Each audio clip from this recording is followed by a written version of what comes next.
बोलिए। बहुत अहम मुद्दों के ऊपर आज के दिन चर्चा हुई है, जिसमें सबसे अहम मुद्दा ये है कि यहाँ पर हमको हर मीटिंग के अंदर ये बताया जा रहा है कि कितने वेंटिलेटर्स औरंगाबाद के हॉस्पिटल्स के अंदर आए हैं करके, और ये आंकड़ा दिखाया जा रहा है। आज का आंकड़ा ये था कि 411 के करीब वेंटिलेटर्स यहाँ पर लाए गए हैं। सवाल ये है कि क्या वो काम करने वाले वेंटिलेटर्स हैं? 150 वेंटिलेटर्स जो है वो केंद्र सरकार की तरफ से आए हैं, जिसे पीएम केयर्स के नाम से है तो भेजा गया है, और वो 150 वेंटिलेटर्स यहाँ पर घाटी हॉस्पिटल के अंदर आए हैं। वो किसी काम के नहीं है, वो फेंकने के लायक के काम के हैं। 150 के 150 वेंटिलेटर्स जो है वो हम यूज़ नहीं कर सकते हैं। इस वजह से वो वेंटिलेटर्स प्राइवेट हॉस्पिटल के अंदर देना पड़ा है, और वो वेंटिलेटर्स प्राइवेट हॉस्पिटल वाले भी यूज़ नहीं कर रहे हैं।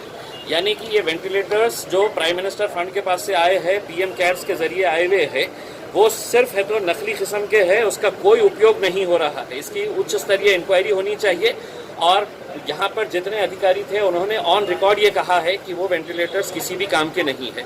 तो ये 150 वेंटिलेटर्स आए क्यों, किसने भेजा है, कहाँ से आए हैं, इसकी पूरी जानकारी होना बहुत ज़रूरी है। दूसरा जो मुद्दा आया है कि जो एक्सेस बिलिंग का जो मामला प्राइवेट हॉस्पिटल्स का आ रहा है, एक दो हॉस्पिटल्स के बारे में है तो बहुत गंभीर कंप्लेंट्स है कि 9-9 लाख रुपए का बिल वहाँ पर दिया जा रहा है पेशेंट्स को। हमारे पास भी कुछ ऐसे आंकड़े आए हैं, हमने उनको दिया है कि डिटेल के अंदर इसकी इंक्वायरी करके वो हॉस्पिटल के ऊपर जो भी कार्रवाई होनी चाहिए वो सख्त से सख्त। कौन से हॉस्पिटल है? एक तो जो अंबादास दानवे साहब ने जो किया है, और मेरे पास भी जो आया है गजानन हॉस्पिटल के बारे में है कि कई लाख रुपये के वो बिल्स बना रहे हैं करके। तीसरा मुद्दा ये है कि जो घाटी के अंदर जो इंटर्न्स जो काम कर रहे हैं उन्हें महज 10 या 11 हज़ार रुपये दिया जा रहा है। तमाम लोक प्रतिनिधियों ने इस मुद्दे को उठाया और डीन मैडम को और कलेक्टर को ये बताया कि अगर हमारे पास फंड है तो ये जो इंटर्न्स है, ये इंटर्न्स को एक्स्ट्रा पैसा देके इनका भी काम इस्तेमाल, क्योंकि ये लोग स्ट्राइक के ऊपर है। उनका कहना है कि 10-11 हज़ार रुपये में हमारे को जो काम किया जा रहा है वो बहुत कम है, और दूसरे शहरों के अंदर ये ज़्यादा दिया जा रहा है।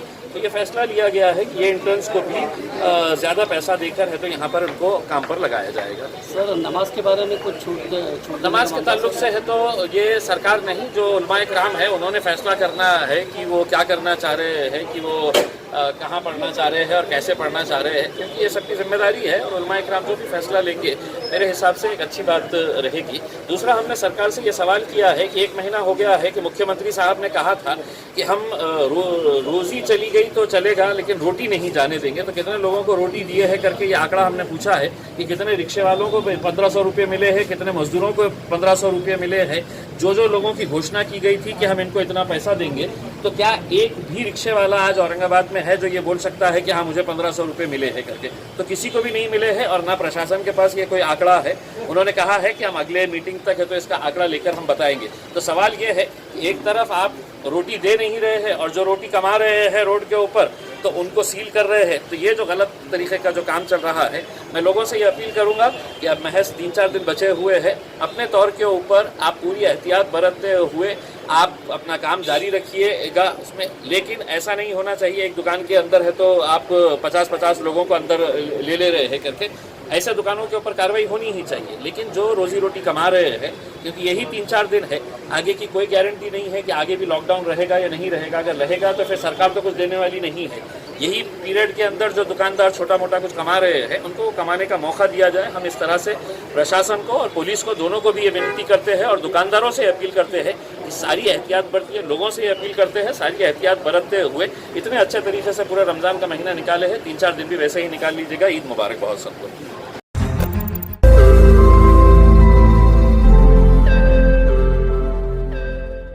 रोज नई खबरों को देखने के लिए हमारे औरंगाबाद समाचार चैनल को सब्सक्राइब कीजिए और नोटिफिकेशन पाने के लिए हमारे बेल आइकन को दबाइए ताकि हर खबर की नोटिफिकेशन आपको मिलती रहे।